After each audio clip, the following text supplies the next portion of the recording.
The bedroom was dark, except for the faint glow from the streetlight leaking through the blinds. Emily Carter lay on her side, deep in sleep, her breath slow and steady. She had spent the entire day feeling drained, yet strangely relieved. She testified in court that afternoon, doing everything she could to save the man she loved from prison. Her boyfriend, Ryan Blake, stood in the doorway. His hands trembled, not from fear, but from something colder. In the pale light, his face looked like stone. Slowly, he raised a gun. He didn't hesitate. Bang! The deafening blast shattered the silence. Emily's body jerked violently before going still. The smell of gunpowder filled the air. Ryan lowered the weapon, his eyes scanning her motionless figure. Then he stepped closer. But just as he reached the bed, Emily's fingers twitched. She was still alive, barely. Before he could fire again, a faint noise came from outside. Someone was approaching the house. The summer of 2023 in Allentown, Pennsylvania, had been unusually warm. Emily Carter, a 30-year-old waitress at a small diner off Hamilton Street, lived a quiet life. She was known by her friends for her big heart, sometimes too big. Emily had a habit of helping people, even if it meant hurting herself. That was how she'd met Ryan Blake. Ryan had walked into the diner 6 months earlier, looking rough, unshaven, tired eyes, clothes wrinkled. He told her he'd just gotten out of jail after a wrongful arrest. Something in his voice pulled at her. Over time, coffee turned into long talks into dates, and dates into a relationship. At first, it felt like fate. Ryan was charming, protective, and made her feel wanted. He often told her she was the only one who truly understood him. But as the months passed, small cracks began to show. He became jealous when she worked late shifts, suspicious if she talked to male customers, and sometimes disappeared for days without explanation. Still, Emily stayed. She believed in second chances, maybe because she'd once needed one herself after dropping out of college and working low-paying jobs. The turning point came in June when Ryan was arrested again, this time for an armed robbery at a liquor store. The police claimed they had surveillance footage of him near the scene, but Ryan swore he was being framed. He begged Emily to help him. "I need you, Em," he'd said during one of her visits to the county jail. "If you testify, if you tell them I was with you, they'll believe you. You're my only hope." Her heart battled her mind. She wasn't with him that night. She didn't even know where he'd been, but the thought of seeing him locked away broke her. Against her better judgment, she agreed. The day of the court hearing was tense. Emily wore her best blouse and skirt, her hands clammy as she took the stand. She told the judge and jury that Ryan had been at her apartment during the time of the robbery. She looked them straight in the eyes, even when she felt their doubt. It was a lie she thought would save him. Afterward, Ryan's lawyer seemed optimistic. The case wasn't over, but Emily's testimony had poked holes in the prosecution's timeline. Ryan's release looked possible. That night, Emily went home exhausted. She didn't feel like a hero. She felt conflicted. She crawled into bed early, telling herself she'd done the right thing. She didn't know that as she drifted off to sleep, Ryan was outside, pacing by his car, gripping something cold and heavy in his pocket. He wasn't thinking about the freedom she had just fought for him. He was thinking about how she knew too much. By midnight, the streets outside her small rental were quiet. Ryan walked to the driveway, every step deliberate. He'd told himself it had to be done, that Emily had started to doubt him, that maybe she'd change her story. Maybe she'd talk to the police again. He opened the front door with the spare key she'd given him months ago. Inside, the house was silent. He moved toward the bedroom, his heartbeat strangely calm. Emily was asleep, her back turned toward the door.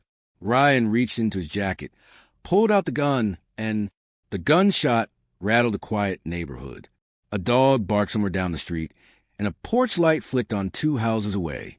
Ryan froze. His ears rang from the blast, and for a moment, he couldn't hear anything but the pounding of his own heart. Then came a faint rustling from the front yard, footsteps crunching on gravel. Ryan panicked. He shoved the gun back into his jacket and bolted for the back door, slipping into the shadows before the neighbor, Mrs. Leary, reached the porch. She was an older woman who had lived there for decades, and she knew every sound that didn't belong in the night. From her walkway, She saw Emily's front door cracked open and the faint flicker of a light inside. Something felt wrong. She grabbed her phone and dialed 911. Officer Mark Reynolds was the first on scene, arriving within 5 minutes. He was a tall, broad man in his late 40s with years of small-town police work under his belt. He stepped out his patrol car, hand resting on his holster, scanning the quiet street. "Dispatch, I'm on location," he murmured into his radio. Mrs. Leary waved frantically from her yard. "I heard a shot. She lives alone. I think something's happened to Emily." Mark approached the front door cautiously. "Ma'am, stay right there." Pushing the door open, he called out, "Emily? It's Officer Reynolds." Silence. He stepped inside, flashlight cutting through the dimness.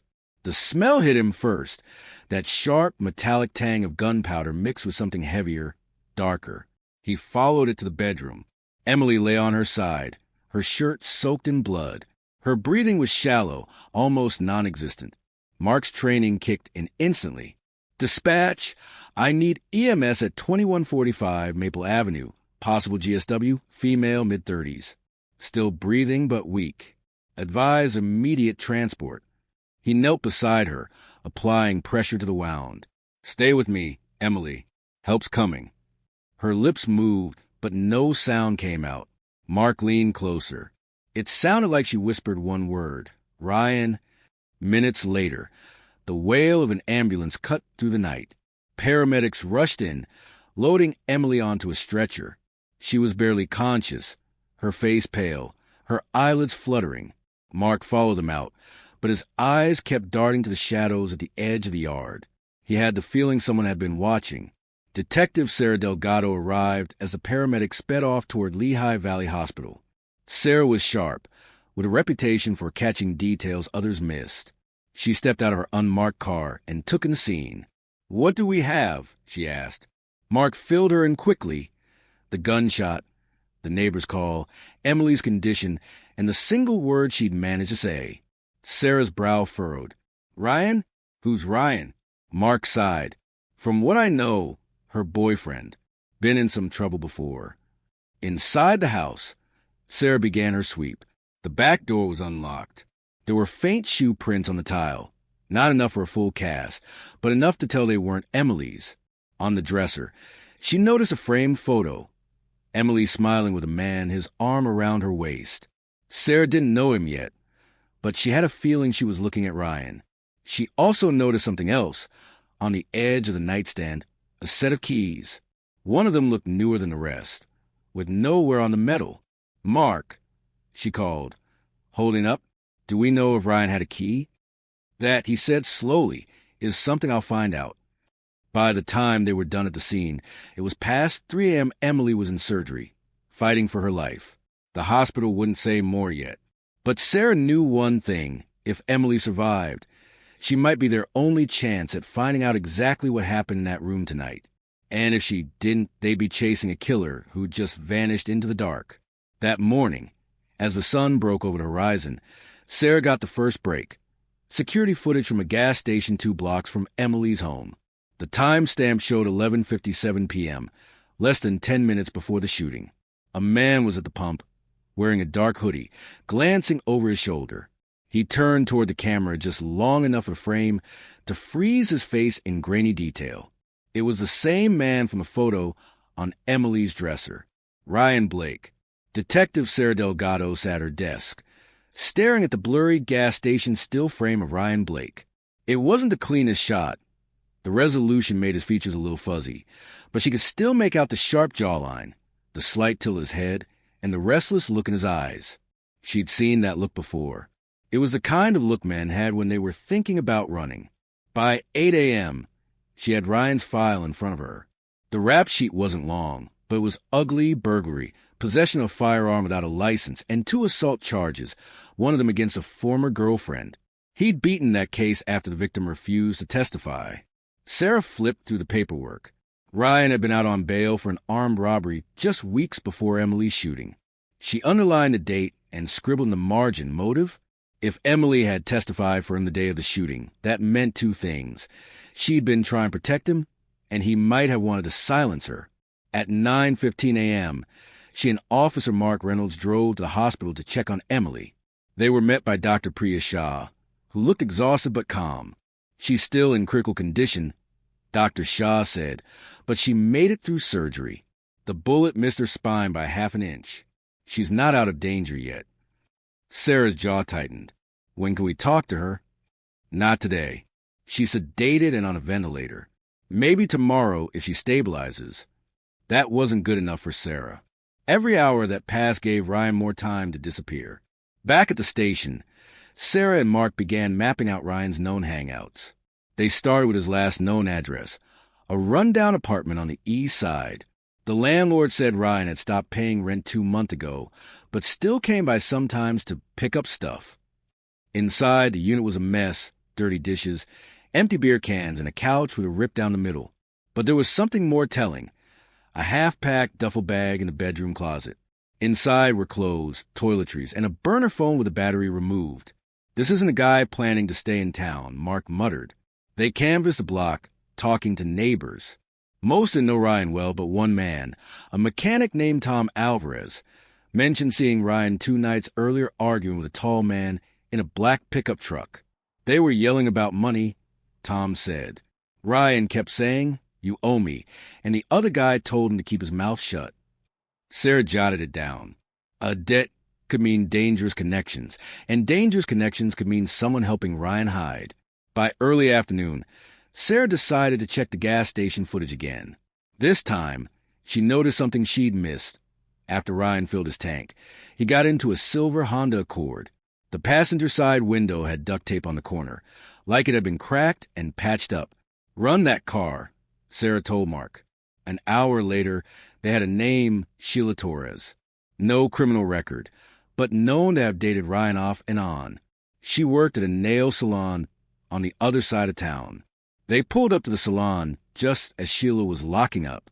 She was in her late 20s, with neat braids pulled back into a bun, and her eyes darted nervously when she saw the badges. "Detective Delgado, Allentown PD," Sarah began. "We need to ask you about Ryan Blake." Sheila stiffened. "I haven't seen him in weeks." Sarah held up the printed still from a gas station. "This was last night. In your car." Sheila's shoulders slumped. "Okay, maybe I gave him a ride. But he said it was just to see a friend. I didn't know he was doing anything bad. Where did you drop him off?" Sheila hesitated, biting her lip. "By the old train yard. He said someone owed him cash."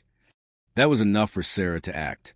She and Mark drove to the train yard, a stretch of abandoned warehouses and rusting freight cars. It was the kind of place you could disappear for weeks if you had the right supplies. But when they got there, it was empty. No Ryan, no car, just the sound of wind whistling through broken windows. Sarah kicked at a crushed soda can in frustration. "He's 1 step ahead of us." Mark pointed to the ground. "Not completely. Look at this." Half buried in the dirt was a cigarette butt, fresh, still faintly warm. Ryan had been here. And not long ago. Sarah was starting to feel the weight of the case. If Ryan slipped out of town, tracking him could take weeks. And if Emily didn't wake up soon, they'd have no direct witness. Then her phone buzzed. It was the hospital. Emily's condition had taken a sudden turn, and the doctor didn't know if she'd make it through the night. If Emily died before speaking, the entire case could collapse. And somewhere in the city, Ryan Blake might already be planning his next move. Detective Sarah Delgado stood outside Lehigh Valley Hospital, the evening air heavy and humid. The call from Dr. Shah still echoed in her head. Emily's blood pressure had dropped dangerously low, her breathing had grown shallow, and she was being rushed back into the operating room. Sarah hated this part of the job, waiting, powerless, knowing that one person's survival could mean the difference between a solved case and a ghost that slipped away. Inside the hospital, she found Dr. Shah in the ICU hallway, pulling off her gloves. "She's stabilized for now," the doctor said, "but she's still critical. I can't let you talk to her, and I can't promise she'll make it through the night." Sarah nodded grimly. "If she wakes up, even for a moment, call me immediately." Back at the precinct, the mood was tense. Officer Mark Reynolds had been running down leads on Ryan's known associates, but the results were thin. Most of the people who knew him claimed they hadn't seen him in days. "What about Sheila?" Sarah asked. Mark shook his head.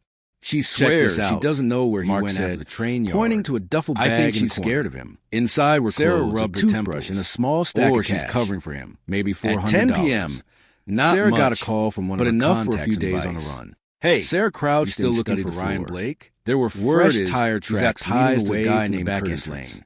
Whoever had been here had left recent tools, electronics, and in a whatever hurry, he can get his hands on. As they stepped back outside, he's got a warehouse. A loud clunk echoed from the shadows. It wasn't much the warehouse, but it was better than Sarah nothing. Drew her gun. Sarah and Mark rolled out to the warehouse. "Show yourself." A sagging metal structure bolted from behind a flickering floodlight. Sarah gave smelled like motor oil and pounding against the cracked pavement. They slipped inside. Mark was right behind her. Their flashlights, the runner darted between two abandoned trucks. A stack of crates. But as Sarah rounded the corner, along with an old couch Ryan and a folding table, skinny teenager, empty beer bottles, maybe 16, but no wearing a hoodie 3 sizes too big. They grabbed him easily. He was shaking. "I didn't do nothing," he stammered. Sarah narrowed her eyes. "Then why were you hiding?" "I was just picking up some stuff Curtis left for me. I didn't know about no shooting." Back at the station, the kid spilled a little more. He claimed Ryan had been at the warehouse earlier that day, talking to Curtis about getting out of Pennsylvania. Curtis supposedly had a friend with a cabin in the Poconos where Ryan could lay low. Sarah pressed for a name, but the kid swore he didn't know. Still, it was the first real lead on Ryan's possible location. Just as Sarah started mapping out the route to the Poconos, Captain Harris stepped into the bullpen. His face was set in that expression Sarah knew too well, the one that meant bad news. "Delgado, we've got a problem," he said. "The DA's office is breathing down my neck. Without a statement from Emily or solid physical evidence tying Ryan to the shooting, we don't have enough for an arrest warrant. The judge won't sign off on anything that'll hold up in court." Sarah's stomach sank. "So what, we just let him run?" "I'm saying we need something airtight and fast, or this case is going cold before it even starts." By midnight, Sarah was alone in her office, staring at the board she'd been building. Emily's photo, Ryan's mugshot, the gas station still, the map of Allentown with pins marking every sighting. Her phone buzzed. It was a text from an unknown number. "You want Ryan? Stop looking. People get hurt when you don't mind your own business." The hair on her arm stood up. This wasn't just Ryan anymore. Someone else was watching her. Detective Sarah Delgado sat in her car outside the precinct, gripping her phone. The text still glowed on the screen. "You want Ryan? Stop looking. People get hurt when you don't mind your own business." She'd gotten threats before, but this one was different. It wasn't vague, it was personal. Whoever sent it knew she was actively hunting Ryan and wanted her to back off. That meant two things. She was getting close, and someone in Ryan's circle was nervous. She forwarded the message to the cyber unit, requesting a trace. While she waited, she drove to the hospital to check on Emily. The ICU was dim and quiet, the steady beep of machines the only sound. Emily lay motionless, her skin pale, a bandage wrapped around her torso. Dr. Shaw met Sarah at the nurse's station. "She's holding steady," the doctor said softly. "No major changes. Still too early to wake her." Sarah felt the frustration burn in her chest. Every day Emily stayed unconscious was another day Ryan had the advantage. At 8:30 a.m., cyber unit called back. "We got a hit."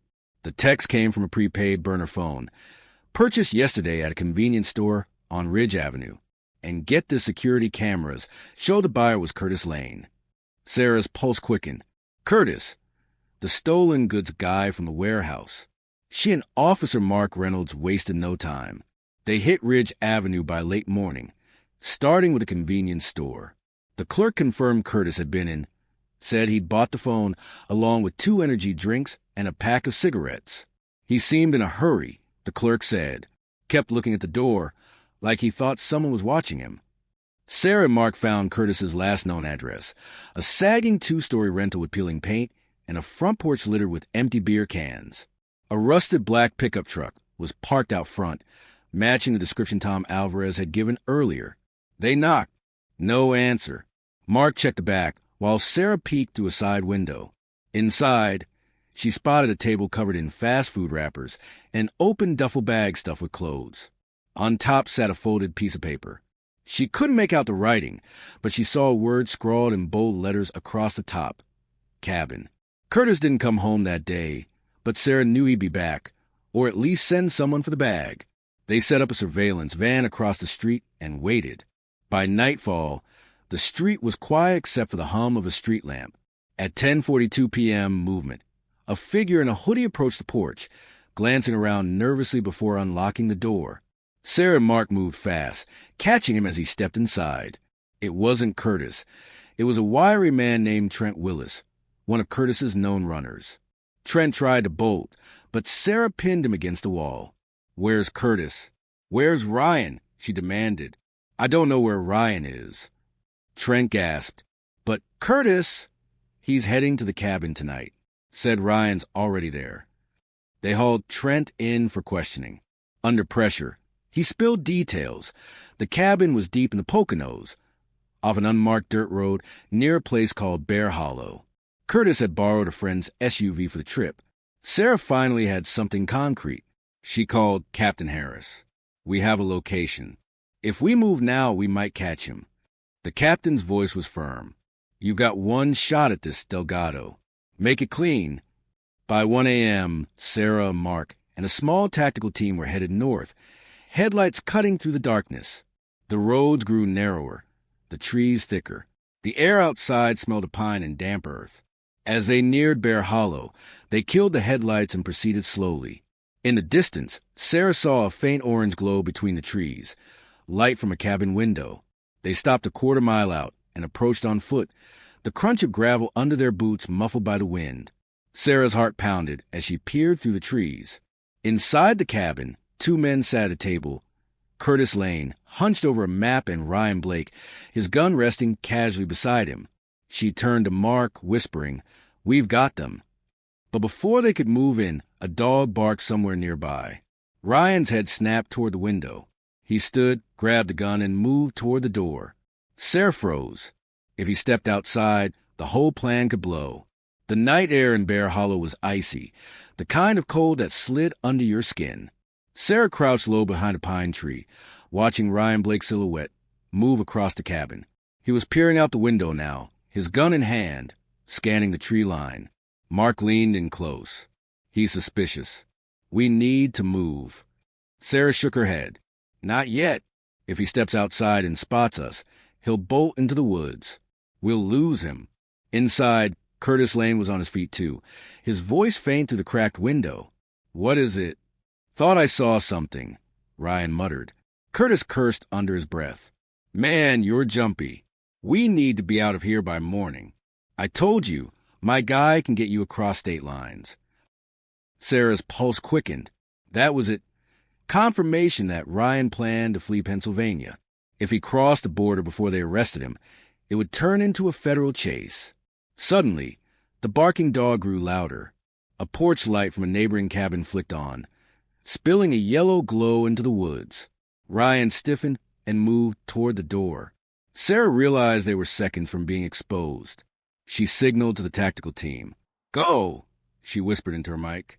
They moved fast, boots pounding over pine needles, shadows slicing through the dark. The front door burst open and Ryan stepped out, gun raised, just as the first beam of a flashlight hit his face. "Police, drop the weapon," Sarah shouted. Ryan didn't drop it. He ducked back into the cabin, and a split second later, the crack of gunfire shattered the stillness. Wood splintered near Sarah's head. She hit the ground, adrenaline surging. Mark and the team returned fire, covering the entrance while Sarah flanked the side of the cabin. She could hear Curtis yelling inside, "You're bringing the cops down on both of us." But Ryan's voice was lost in the chaos. Then there was silence. Sarah pressed against the wall, gun ready. The door swung open suddenly, and Curtis stumbled out, hands raised, shouting, "I'm done. I'm done." Two officers pulled him to the ground, cuffing him, but Ryan wasn't with him. Inside, the cabin smelled of stale beer and gunpowder. Sarah swept each corner, the table, the kitchen, a small back bedroom. Nothing. Then she saw it, a narrow back door, slightly ajar. Beyond it, the woods stretched out like an endless maze. "Back exit," she called, bolting through. The forest was pitch black, except for the silver threads of moonlight slipping between branches. She could hear Ryan ahead, his boots crunching over twigs, his breath ragged. She pushed harder, the ground uneven underfoot. Her radio crackled. "Delgado, he's headed toward the creek. We got units circling around." But as she neared the sound of rushing water, her foot caught on a root. She stumbled hard, her gun flying from her hand and skidding into the dark. By the time she scrambled back up, the woods were silent. Ryan was gone. Hours later, back at the precinct, Sarah sat at her desk, staring at the cabin map Curtis had been using. He was refusing to talk, claiming he barely knew Ryan. To make matters worse, Captain Harris called her into his office. "You had him, Delgado, and you lost him. Now the DA's office is questioning whether you can handle this case." She walked out feeling the weight of failure. The man who'd nearly killed Emily was still out there, maybe armed, maybe desperate. And now he knew she was coming for him. Just past 3 a.m., her phone buzzed. It was a hospital. Emily Carter had woken up. Sarah was already halfway to her car when she ended the call with the hospital. Emily Carter, the only surviving witness, was awake. She sped through the empty streets, the city still wrapped in darkness. Her headlights cut tunnels through the fog as she replayed the last week in her mind. The lies, the chase, the close calls. Ryan Blake had slipped through her fingers once. This might be her last chance to pull him back in. In the ICU, the hum of machines filled the air. Emily looked frail, her skin pale against the crisp white sheets, but her eyes were open. Dr. Shah gave Sarah a small nod. "She's still weak. Keep it short." Sarah stepped to the bedside. "Emily, I'm Detective Delgado. You were shot 2 nights ago. Do you remember?" Emily's lips trembled, but she nodded. Her voice was barely above a whisper. It was Ryan." Sarah leaned closer. "Tell me what happened." Emily's gaze drifted toward the ceiling, as if she was replaying it in her head. "I testified for him that day. I thought I was helping. I lied for him. He came over that night. I was asleep. I woke up to a gunshot. I felt it hit me.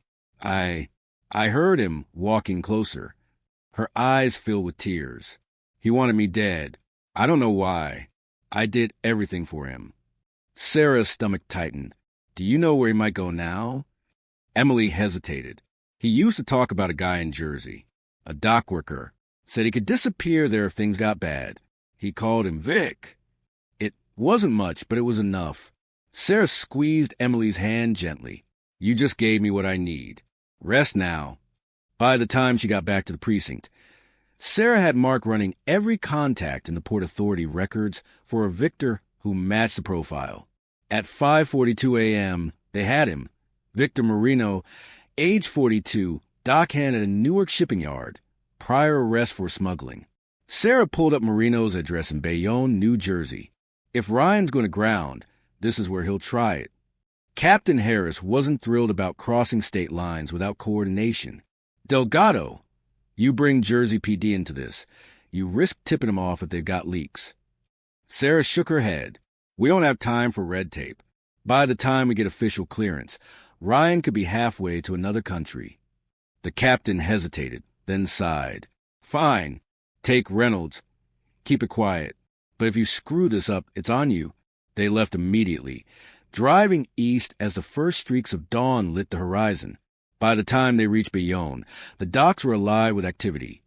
Cranes swinging containers, forklifts buzzing, gulls crying overhead. Sarah spotted Marino's battered pickup parked near a warehouse. She and Mark split up, flanking the area. Through a gap between stacked cargo containers, Sarah saw him, Marino, smoking a cigarette, and beside him, Ryan Blake. Ryan looked different. Baseball cap pulled low, duffel bag slung over his shoulder. He was laughing at something Marino said. His guard down, Sarah raised her radio. "I have visual. Moving in."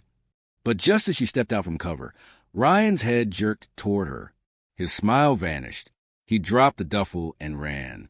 Mark came from the other side, cut him off, but Ryan darted between forklifts, weaving through workers who shouted in confusion.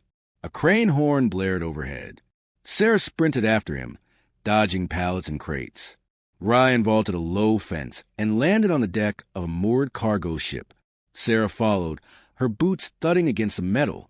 The chase wound between stacks of shipping containers until Ryan reached the far edge of the ship, the open water just beyond.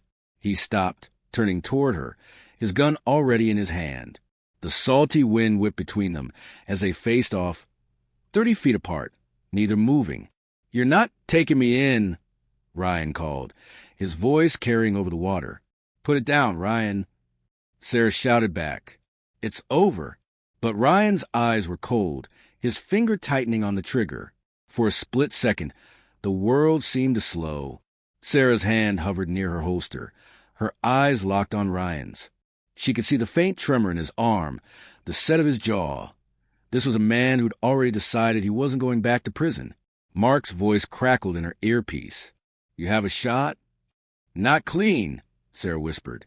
One wrong move, and someone on the dock could get hurt.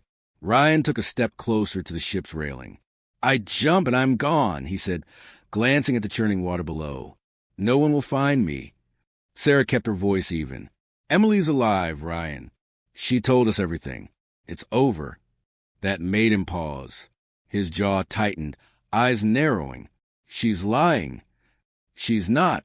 And now we have your friend Curtis in custody. He's already talking." Ryan's face flickered, just for a second, with something like panic. Then he raised the gun again, higher this time, aiming squarely at Sarah. The decision was made in an instant. Sarah dropped to one knee, drew her weapon and fired. The shot cracked across the water, and Ryan stumbled backward, the gun clattering to the deck. He clutched his shoulder, letting out a sharp cry before collapsing to his knees. Mark was on him in seconds, kicking the weapon away and cuffing him while Ryan cursed under his breath. The workers on the dock stood frozen, watching as the officers marched Ryan off the ship. Sarah followed, her chest tight, but steady. She'd chase him across counties, through warehouses, into the woods, and now it was finally over. Back in Pennsylvania, Emily was moved out of the ICU. Sarah visited her a week later, bringing the news. "He's in custody," Sarah said gently. "He's not going to hurt you again." Emily's eyes welled up. I can't believe I risked everything for him. And he..." She stopped, shaking her head. "I guess I didn't want to see who he really was." Sarah squeezed her hand. "You're not the first. But you survived. That matters." 3 months later, Ryan Blake stood trial for attempted murder, weapons violations, and witness intimidation. Curtis Lane, faced with his own charges, testified against him. Emily also took the stand, her voice steady despite the tremble in her hands. The jury took less than 4 hours to return a guilty verdict on all counts. Ryan was sentenced to 35 years in state prison. After the trial, Sarah stood on the courthouse steps, the crisp autumn air filling her lungs. She knew another case would come soon enough. Another chase, another sleepless night. But for now, she allowed herself a rare moment of quiet satisfaction. Justice had been served, and Emily Carter had a chance to start over.